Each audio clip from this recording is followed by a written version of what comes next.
Est-ce que tu peux juste nous développer ce que c'est que ce métier de coach Oui. de vie, en quoi ça consiste, qui vient te voir, etc.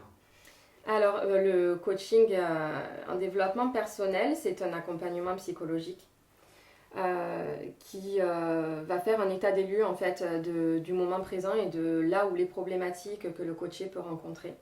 Donc, on essaie bien sûr de savoir d'où viennent ces blocages, d'où vient cette problématique, parce qu'on n'arrive pas avec une problématique comme ça du jour au lendemain. Donc, on va essayer de creuser, on va essayer de voir d'où ça vient, déjà de conscientiser en fait l'origine du problème pour essayer de l'exorciser en fait. Et à partir du moment où on fait le lien sur le moment présent et qu'on sait que voilà, ça vient à ma peur de ça parce que j'ai vécu ça, ça me renvoie à ça, c'est pour ça aujourd'hui que j'ai du mal à le gérer. Et donc déjà ça c'est le premier travail parce que c'est l'essentiel en fait de comprendre voilà, qui on est, pourquoi on a cette difficulté aujourd'hui. Et c'est une thérapie qui est beaucoup plus rapide, c'est une thérapie brève, c'est plus rapide qu'une psychothérapie qui va plus en profondeur. Et le but, c'est de donner des outils à la personne pour être le plus épanouie le plus rapidement possible. Voilà, donc on est quand même sur passé, enfin présent, on voit un peu le passé, mais on donne des outils vraiment pour l'avenir. Donc je fais de la sophrologie, je fais des thérapies cognitives et comportementales. Ça permet de réadapter son mode de pensée et son mode de comportement, son comportement, pour qu'il soit plus adapté pour répondre à la problématique, parce que des fois ce sont des comportements qui sont ancrés. Donc en gros, c'est une rééducation, on essaie de défaire pour refaire, pour que ce soit plus adapté et qu'on puisse se débloquer et se libérer d'une certaine émotion ou d'une problématique. Le rapport de cette pratique par rapport à toutes les thérapies, je dirais, officielles, psychothérapeutes, psychiatres et compagnie. Tu peux nous en parler? Disons que j'ai vu des psychologues. Pour moi, quand à un moment donné, j'arrivais plus à gérer mes émotions et que tout était brouillon, mélangé. Donc au niveau de l'accompagnement en psychologie, c'est très important quand on ne sait pas d'où ça vient, où sont nos problèmes. Donc là, c'est bien d'aller creuser dans son enfance. Je ne vais pas traiter, moi, le traumatisme.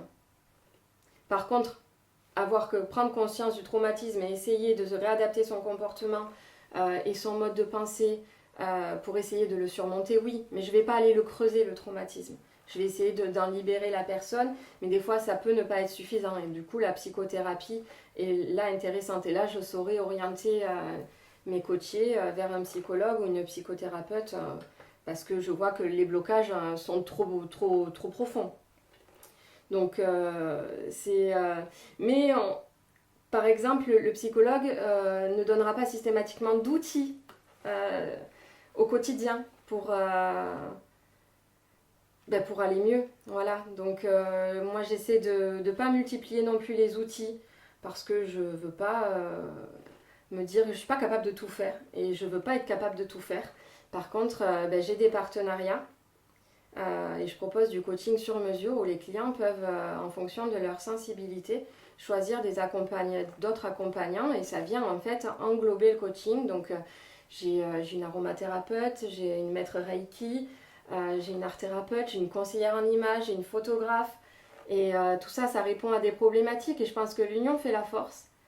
Et en fonction des sensibilités de la personne, voilà, soit les personnes peuvent être plus spirituelles et ça va être plus sur l'énergie, le magnétisme, ou alors plus terre à terre, où là c'est l'image qui est important pour la personne à travailler. Dans ce cas-là, il y aura le conseil en images et le photographe.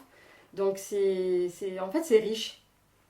C'est très intéressant parce qu'il y a plein de possibilités et autant qu'il y a de coachs ou de thérapeutes, il y a de façons d'aider les gens.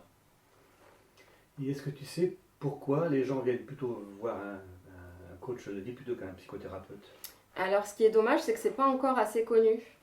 Parce que voilà, quand on dit on a besoin d'être aidé, on va se lancer par quelque chose qui est plus officiel, bien sûr, le psychologue ou la psychothérapie. Aujourd'hui, ça commence à venir les demandes pour le coach de vie parce que le cadre il est plus souple aussi. Moi je sais que je tutoie mes clients, j'ai besoin de cet échange, de cette confiance. Voilà, ils sont reçus chez moi, dans mon bureau, ils ont le petit café, voilà, le petit gâteau. Ça fait partie en fait du moment et je sais qu'ils sont, quand ils viennent, voilà, ils viennent pas reculons, ils n'ont pas de crainte parce qu'en fait c'est un échange et je leur parle de moi aussi. Quand ça fait écho, je leur dis et je leur montre aussi qu'on peut y arriver parce que moi aussi j'ai traversé des choses, on a tous traversé des choses et on a tous les capacités en fait de surmonter tout ça. On les a tous ces capacités. Et en fait, il suffit juste des fois, hop, avec une petite phrase, une petite question, et il y a une petite graine qui est plantée, et la fois d'après, quand je revois la personne, alors j'ai pensé à ça, et en fait, c'était moi. C'était ma petite graine. Et ce qui est fabuleux, c'est qu'ils ne le voient pas que c'est ma petite graine. C'est qu'ils ça vienne, en fait, ils pensent qu'ils ont trouvé l'outil, mais j'ai juste planté ma petite graine. Après, ils s'en servent, c'est eux, voilà. Mais c'est fabuleux. C'est fabuleux. Et le regard de de la médecine officielle, on va dire, sur toutes ces pratiques qui sont relativement nouvelles, tu la connais un petit peu, de la relation entre vos deux façons de pratiquer? Oui, alors moi j'en ai beaucoup parlé, hein, mon généraliste qui était mon médecin de la douleur aussi, qui est algologue. Donc, et puis j'ai une particularité, c'est que j'ai aussi un forfait, un accompagnement pour la gestion de la douleur. Parce que psychologiquement, il y a des choses à faire, comme je l'ai dit tout à l'heure. Et il y a des réticences, parce que c'est pas assez connu. Par contre, c'est parce qu'on n'a pas de formation d'État en fait.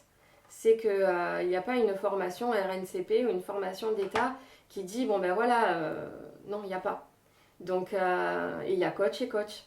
Il y a ceux qui ont fait des formations voilà, bien poussées en psychologie, qui sont intéressés, qui ont fait le travail sur soi. Et sinon, on peut trouver effectivement des formations qui ne soient pas professionnalisantes, on va dire.